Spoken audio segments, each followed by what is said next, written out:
We are checking out an item that is going to really change the way we work here in the studio, but really, this is something that's going to be great on the go. This is a Comica. Now these are dual lavalier kits, and they're good for, like just SLR shooting, handycam shooting, and even professional shooting. They come with XLR, and they also come with an 1/8 inch plug for your whatever you're going to be using, so they should work with just about everything out there. Now the bottom line with these things, it's been really difficult to get 2 lavaliers working through one unit. That's just not really been a thing in the low price point. You've got some other things out there that are around the same price point, but they only support 1 lavalier. So to get something like this with a build quality like this under $500 is pretty cool. Now we have the CVM-WM200. It's one you guys are listening to right now. It's on my chest right here. And then we also have the CVM-WM300. Now the main difference in the two is that the one in my hand here, they're both solid metal construction. This one uses AA batteries and does not have the IR on board for syncing up. Then with the 300, you have lithium ion batteries built in, and because of that, it feels really solid. Maybe a little more solid than this because everything's completely enclosed. There's no battery compartment, and with those, they last a very long time. We used them at CES. If you guys saw the CES videos and all that, the audio coming out of that was pretty much just straight audio from these devices. The range on these, 394 feet, and we've taken wireless lavs to CES before, but had trouble with frequency crosstalk and that sort of thing. These things have 96 channels to choose from, so didn't have to worry about that with the range and everything. And also the 2 different frequencies, we have mic A and mic B. They also work on a range of different frequencies. You can go in and specifically set exactly what you want. It's up in the 500 megahertz range, so pick the exact frequency that you want, and then it should be just fine. We had virtually no crosstalk at CES. It was ridiculous. All right, so Justin also has his mic on.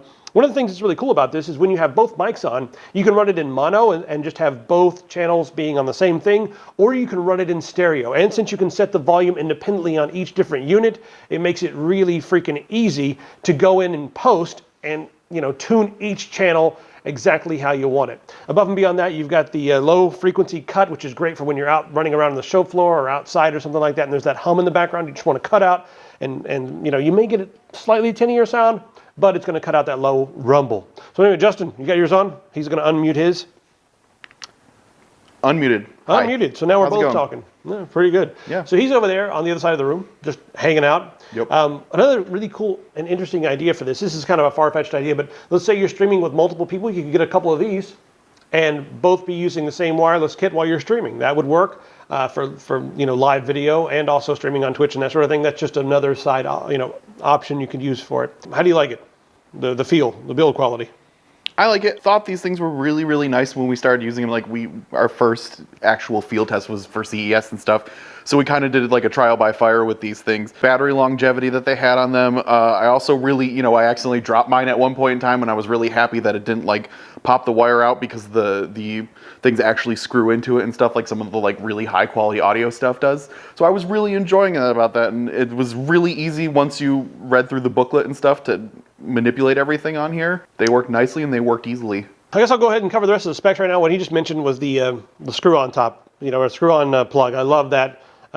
It just clamps it down. These are also gold plated, so they're going to work for quite a while. Won't have to worry about it corroding or anything like that. Now you really can set these up on auto and just kind of go with them. But I like the fact that you have so many different options to choose from. Also, you can set these up to be long range or I guess low power or high power, depending on what you need for your use case. The dimensions on these units are about the same as all the others on the market, 84 by 63.5 by 23 millimeters.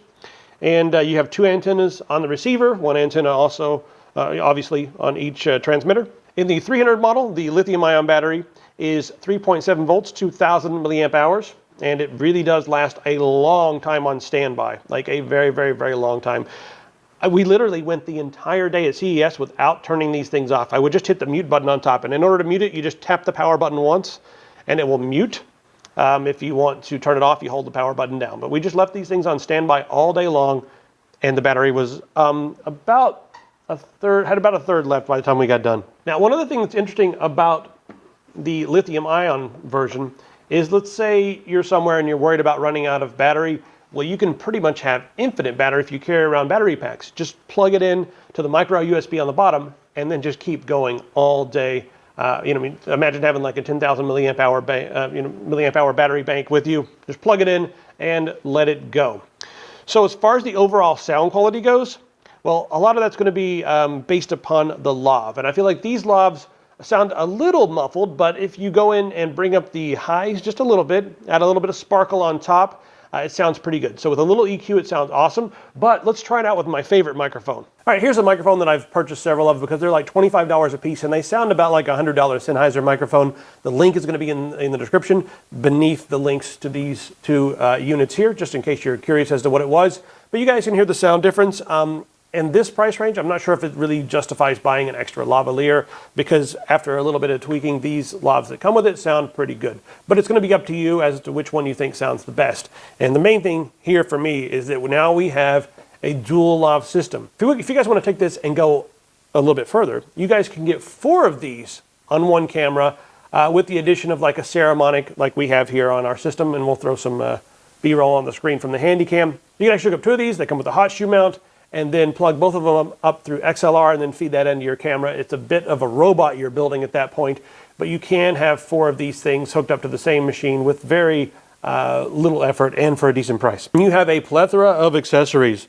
So we have all the little brackets here so you can clip them onto your clothing or your back pocket or wherever so you don't lose them, on your belt maybe.